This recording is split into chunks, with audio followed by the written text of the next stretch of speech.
Isipin mo ito, isang lugar na ginawa para parusahan ang mga kriminal. Pero sa paglipas ng panahon, ito mismo ang naging sentro ng kapangyarihan ang krimen.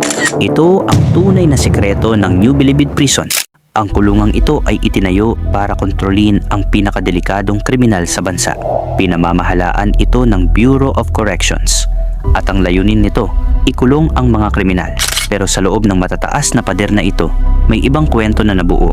Sa sobrang dami ng inmates, ang kulungan na ginawa para sa 6,000 na katao ay napuno ng mahigit 29,000. Sobrang siksikan. Ang iba natutulog sa sahig at minsan sa pasilyo, katabi pa ng banyo. Mainit, masikip at puno ng takot. Pero ang pinakanakakatakot, hindi ang sikip, kundi kung sino ang may tunay na kapangyarihan sa loob. Dahil sa loob ng bilibid, hindi lang ang mga gwardiya ang nasusunod, kundi ang mga gang. Hinati-hati nila ang kulungan sa iba't ibang lugar na tinatawag na commandos. Bawat komando may sariling leader, sariling batas at sariling parusa.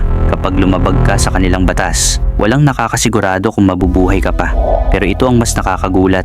Kahit nakakulong na, may mga kriminal na patuloy pa ring nagpapatakbo ng kanilang operasyon. Noong 2014, nagsagawa ng malaking raid ang mga autoridad sa Bilibid Prison.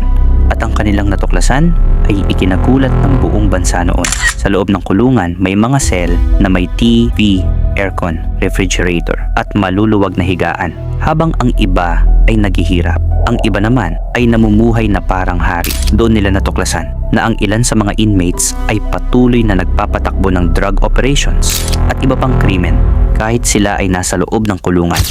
Ang kulungan na dapat magpatigil sa krimen ay naging sentro pa ng kapangyarihan sa loob ng New Bilibid Prison. Araw-araw ay laban para mabuhay. Dahil dito, hindi lang kalayaan ang nawawala. Minsan, pati ang iyong pagkatao. Ikaw, sa tingin mo ba, kulungan pa ba ito? O isang criminal empire na nakatago sa likod ng pader? Comment mo ang opinion mo ka-watcher at mag-follow para sa mas updated na kwento.